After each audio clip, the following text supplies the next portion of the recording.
Like for me, whenever we're writing something, for me to find, it's not like I have a big book of lyrics. It's more like, what is the feeling of this song? And so I'm always more of a feel writer, like stuff will just kind of come out. Like, whereas you got other guys like Hastings and Jolie, whereas they're like just geniuses with, they've got concepts they want to try put in a song. Whereas I'm like, what is this song trying to say? And so this felt like I started thinking about Gethsemane through the cross and just that journey that Jesus walked. I was like, that would be an amazing journey to put into this song. And I feel like it would, like, I don't know, we just started working on those lyrics and going from there. So from the moment he was in Gethsemane on his knees, crying out to God, through to like ultimately die on the cross. But I just think there's something so powerful about it. And so, yeah, this song, that's pretty much what it is, just Gethsemane to the cross, and really wanting to paint a picture of that and taking everything we read in the Bible, and obviously you read through Matthew, Mark, Luke and John, this story. So taking those thoughts and that story that's painted throughout those books and doing it in a song and trying to do it justice. But I just wanted to be as visual as I could be with it. So when people listen to this song, they feel like they're walking that journey with him. It's amazing what a word can do to stir up that in your head and actually connect those lyrics to your spirit. But yeah, I went over in November of 2021. And so being able to be there to finish off was awesome. What we ended up doing was I went in to sing it and we kept tweaking it as we went. Like, so it ended up being more like, as I'm singing it in, we're just changing little things. My sin is gone. My sin is gone. That's pretty cool. I don't know how they put it together, but I played it through like 8 times. So I was in that little studio space on my own in the room.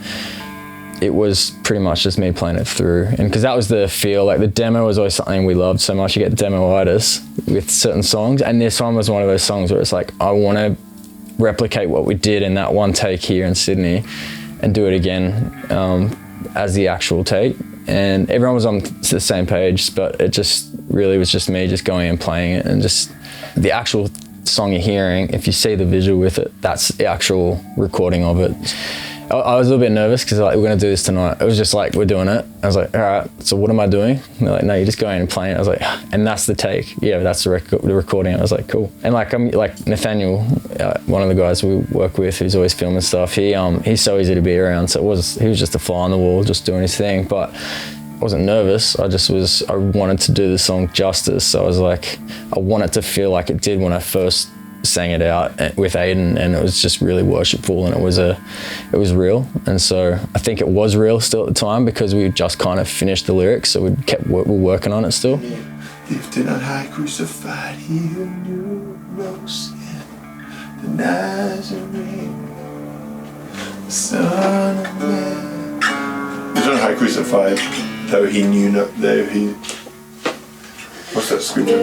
Literally, just Matthew, Mark, Luke and John, just in it, like on chapter 22 or whatever it was in each one of them, and just reading through all those. And then what's amazing is going through different versions of the Bible. Like you go NIV, or King James, whatever, Passion version, and like there's all different ways of describing things, and it's just finding those words that for me resonate in my spirit and just help paint that picture that we're trying to paint. Crushed by the weight of the word that came to save, you took my place. Oh. But it's really flowing further to the ground. That's awesome. Yeah. Let's sing awesome. I love Betrayed by a Kiss of a Friend. Jolie brought in Made a King of Fools, and I was like, I love that.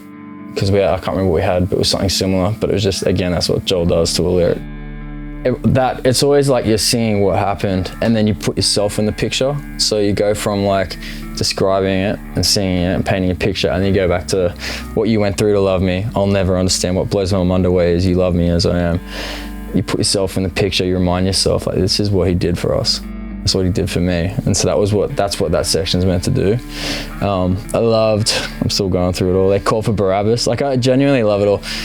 That was another Jolie idea. They called for Barabbas, and just that whole, like that moment, everyone just, turned on him. Like they already turned on him to a point, but I don't think I even have one favorite. Actually I do. Eloi, Eloi, lama sabachthani. Because for one, I don't know if I've ever heard that in a song, but man, there's just something like heavy about that and putting that in a song. And the amount of people who are like, oh, what are you singing there? So you tell me, like, oh, really? Just something about that. It's special. And it's got nothing to do with us. It's just, again, we're just taking scripture and just trying to put it in there. But it was like, how like close to scripture could we stick? That was the idea.